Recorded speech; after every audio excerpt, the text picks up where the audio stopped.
and welcome to our In Focus discussion tonight. You know, when you look at a house or a building or a subdivision, some features could look extraordinary. They could look purely decorative. It could also represent a distinct, even significant function. Maybe you never think this way. We want to help you think this way. Think of the shape of buildings that are built to resist earthquakes or high winds. We want to look into this tonight. We want to talk about design ideas for buildings and even communities. And joining us first via Zoom is Salt Lake Mayor Erin Mendenhall, here to talk about an announcement made today about a tiny home community to help with Utah's unsheltered population. So, Mayor Mendenhall, thank you so much for being here tonight. Thanks for having me. Okay, if you could, talk about the idea behind tiny homes for Utah's unsheltered. If folks don't know anything about these, other than the words tiny homes, are pretty self-explanatory. What are they? Where did this idea come from? Sure. Salt Lake City has long been the nexus of homeless services for the state of Utah, if not the region, and we're going to continue to be, and we want that. But what we are seeing with our chronically homeless population, which is generally the people who, when offered a shelter bed, decline that bed, we're having a hard time making headway there. And that is a growing population. As we have the fastest growing population here in Utah in the nation, it's logical to see how those numbers of those experiencing homelessness are also growing too.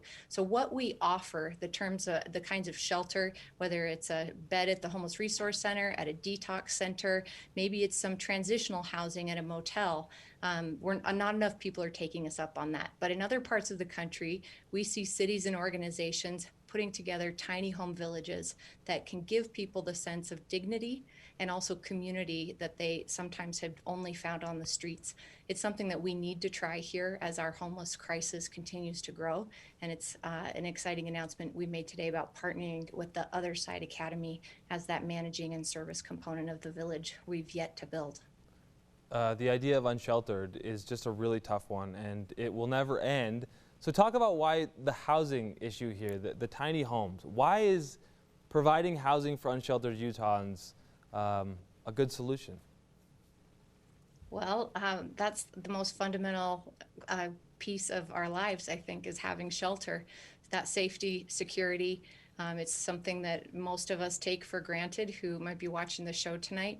But the reality is that many people right here in Salt Lake City and throughout the state of Utah are spending more than 30% of their income on their housing, which means that they are housing compromised. That means that a breakup, an accident, a healthcare crisis, something sudden that could happen may compromise one's ability to pay their rent or mortgage, and they could be facing homelessness. A lot of Utahns are now, as the pandemic and the economic conditions have exacerbated those conditions. So let's all, step into the conversation recognizing that we all are some degree removed from facing homelessness ourselves. It's not a one-size-fits-all solution out there. There's no silver bullet, or we would have found it a long time ago.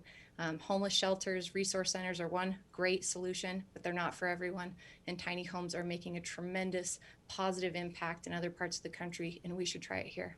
I could tell when I asked that question, it sounded so incredibly basic. There was a pause where you were almost like, wait, are you serious? Why should we provide housing? But the answer you just gave was incredible, right? That we take this for granted and how foundational it is to people's lives. So, and it was sort of focusing on these tiny homes. Like, how does the community operate? Will there be bathroom showers? Talk about rules for homeowners. Very curious about all this. Yeah, so our partner, the Other Side Academy, this will be called the Other Side Village. As the managing entity, we'll be working out sort of the operational agreements. Who is invited to live there? What are the rules for living there? But our goal is absolutely chronically homeless individuals in Salt Lake City to start. And this is a peer-supported community wraparound services. And the homes themselves, we hope, will be able to have bathroom and kitchen, but they're around 400 square feet.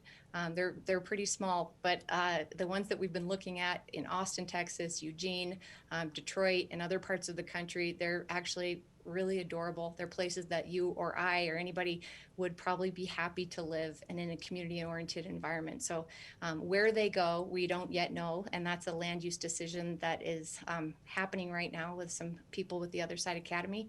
But we're anxious to give everybody details as we get closer to our goal of opening this winter. The not knowing is pretty interesting. What area of Salt Lake are you thinking this community would be if you had your choice? Is it close to tracks, or West side, east side? It's more about maybe not close to industrial. Yes, close to transportation, absolutely, and in a stable community. I went through the siting of the homeless resource centers as a council person. I represented at the time for 6 years the majority of State Street, and I wasn't willing then, and I'm not willing now, to try to site a community in an area that is already in need of support and stabilization. So we need a pretty big chunk of land because we do not want to ever have to move this community, and we'd like it to be able to grow and expand. And so finding a big chunk of land in Salt Lake City in all of our 110 square miles is trickier than you might think, but we're working through that right now. I think we should have some details in the next couple of months. Okay, 30 seconds left, Mayor. Someone in your constituency asks, why should I care? Tell me more about this. Your final thoughts. I don't think there's anyone in Salt Lake City who doesn't see homelessness almost on a daily basis. There are so many people experiencing homelessness in the state of Utah, and in many parts of the state, they're brought right here to Salt Lake City because there are not resources in other parts of the state the way there should be. So the burden of providing the tax dollars to support emergency shelters and stand up other operations just as a city is sitting on the residents of Salt Lake City. When we house people, they are more stable, they are happier, they live healthier lives, and it also is good for Salt Lake City and for their taxpayers. A really fascinating discussion. I feel like we could talk about this for hours, but unfortunately, our time here is up, and I'm sure you have somewhere to be. So thank you so much, Salt Lake City Mayor Erin Mendenhall. Mayor Mendenhall, thanks again for being with us tonight. Thank you. Thank you so much for staying with us tonight for our second In Focus discussion on innovative architecture right here in Utah. Joining us now via Zoom is Deneen Adams, the Affordable Housing Specialist for Ecobox Fabricators. If you don't know this company, we're going to tell you all about it. It's a company building an apartment building out of shipping containers. I've heard a little bit about shipping containers. Deneen, thanks for coming on the show tonight. Thanks for having me. Yeah, I got a little ahead of myself. I've heard of these shipping containers. It seems like they're the hip new thing, but talk about Ecobox Fabrication. Like, you know, what's going on here? What does your company do? Ecobox Fabricators is a steel fabrication company that utilizes recycled shipping containers to build office spaces, businesses, luxury homes, and affordable housing. And they look so cool. Yeah, no, go ahead. Yeah, we're just finishing up our Box 500, and that is an affordable housing project located here in Salt Lake. It is 6 stories high with 83 units, and it is the largest shipping container built in the United States. No kidding. Yeah. Wow. It's the brainchild of the owner, Rod Newman. He was in Orange County, California, and he was touring a veterans home that was totally made out of containers. And he realized with the issues we have here in Salt Lake, increasing homelessness, lack of affordable housing, this would be a perfect fit to help solve some of those issues. Thus came Box 500. Box 500. So folks are going to know about this soon. I guess what do you look at as a benchmark of this is a successful project when this is all said and done? Oh, the success in the project was just the fact that so many barriers were overcome to build it, and it's truly an affordable housing project. A lot of people have different definitions of affordable housing. Some people say it's 80% of the area median income, with some of our cities having an area median income of about $70,000 and up. That's not truly affordable housing when 80% of your renters are making between $15 and $18 an hour. This is based on the fact that people should not pay more than 30% of their monthly income towards housing. So when they tend to... No, go ahead. I totally agree with you. It's really hard to stay under that for a lot of folks, especially now, right? As these home prices and rent prices are just going up, they're skyrocketing. Mm-hmm. Exactly, and that's the whole reason for utilizing the recycled shipping containers.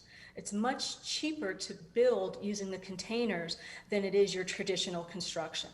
So that enables us to be able to provide truly affordable housing. Well, let's talk about these apartments. You talk about affordable housing. You've also mentioned these are used in luxury developments as well. So how big are these apartments? Are they furnished? Let's talk about amenities, rental rates, that sort of thing. Okay, well, there's 3 different units. The studio is 320 feet. We have a 1 bedroom that's at 640 square feet, and the 2 bedrooms also at 640 square feet.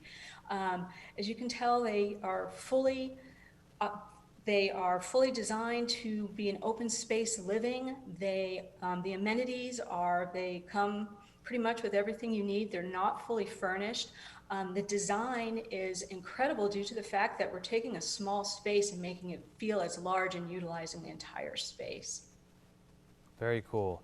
You know, when I'm on camera, it's a two-dimensional screen here, and so I sort of imagine that I'm talking to someone. In sales, they say pick your target customer and develop your strategy around what you're going to sell for your business. So for you, who is your target renter, right? Like, do you have a face? Do you have a demographic of this is the kind of person we're trying to reach with this solution? Anybody who is feeling rent insecure, meaning that they're paying over 40% of their monthly income on rent, that actually leads to homelessness. So the person we want to serve is that person who's willing to want to live in an upscale, nice place, be able to pay rent what they can afford, and have a great quality of life. Sounds pretty good. Do you think you're going to build more of these units in the future? We have a lot of potential clients that are looking at copying Box 500 throughout the state of Utah. So yes, I believe there will be many units to come after this is said and done and complete. This is so fascinating. As I said, the aesthetic is pretty awesome. Final thoughts. Can you tell us when, again, is this going to be complete? And then what else haven't we talked about that you want to mention? Within the next 30 days, we'll be taking applications. So probably looking at occupancy about July. That would be our target. And a lot of the other things we haven't talked about in regards to containers is the fact of the impact it has on the environment. I want to ask someone, go ahead.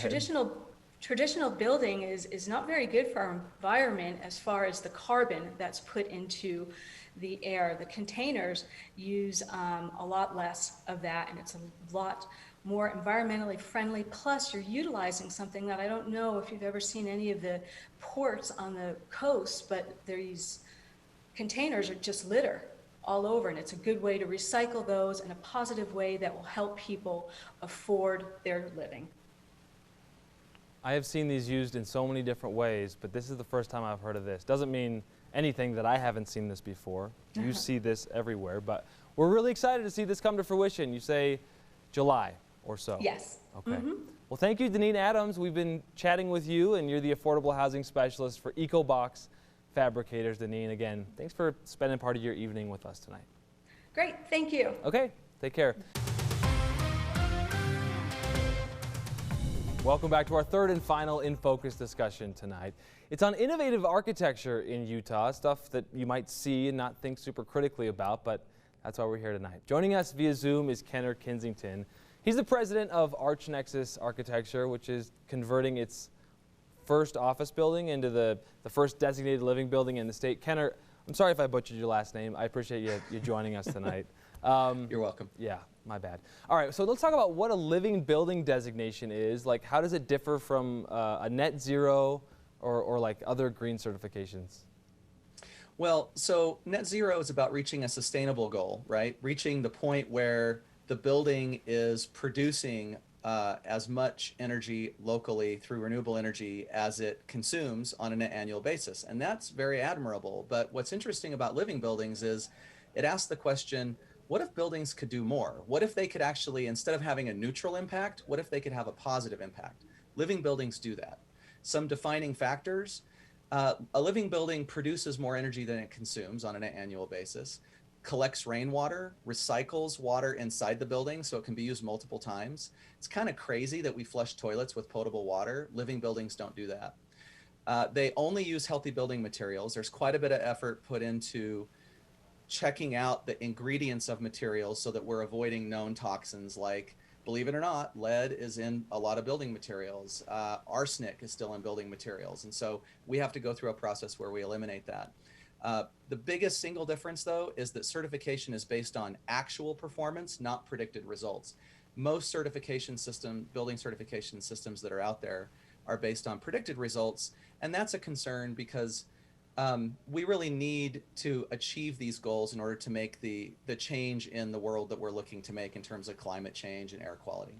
Okay, so let's get right to it then. Why are the differences we just talked about important if we're thinking about architecture and building new structures? Because I imagine it costs a lot more. I may be wrong, but it sounds expensive and noble. What do you say to that question? Well, let me answer the expense question first, and then I'll go to the why question. Sure. It's true that that a living building is going to come at an additional cost. I wouldn't say it costs a lot more, right? We're in the process of testing what this generation of the Living Building Challenge, what the cost premium is.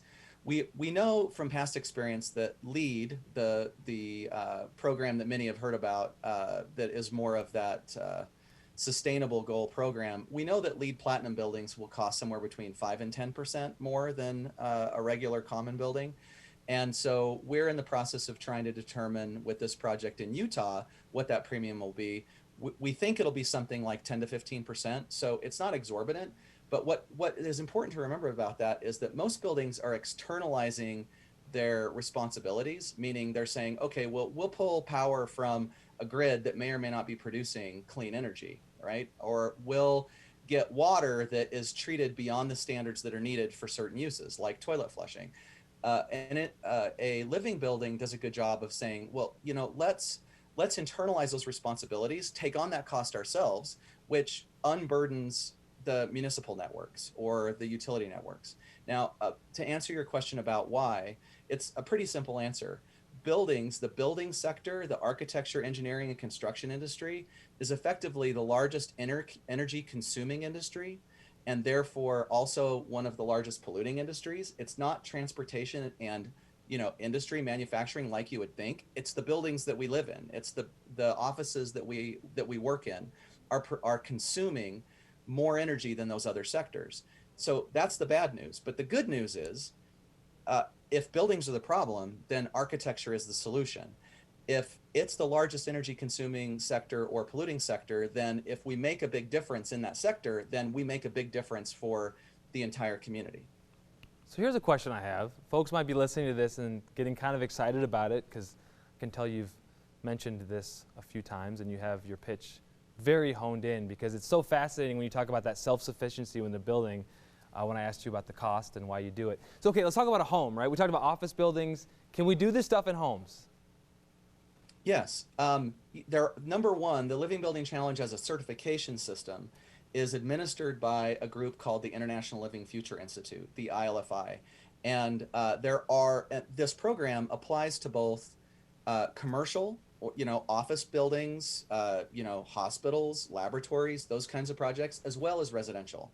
And in fact, we have several living buildings that are done being constructed and entering their performance period, that proving ground phase in Moab, Utah right now for a wonderful nonprofit called Community Rebuilds. And so number one, if you're thinking about developing a new home, you could do a living home. That's possible. Also, whether or not you're building new, that's not really the point, right?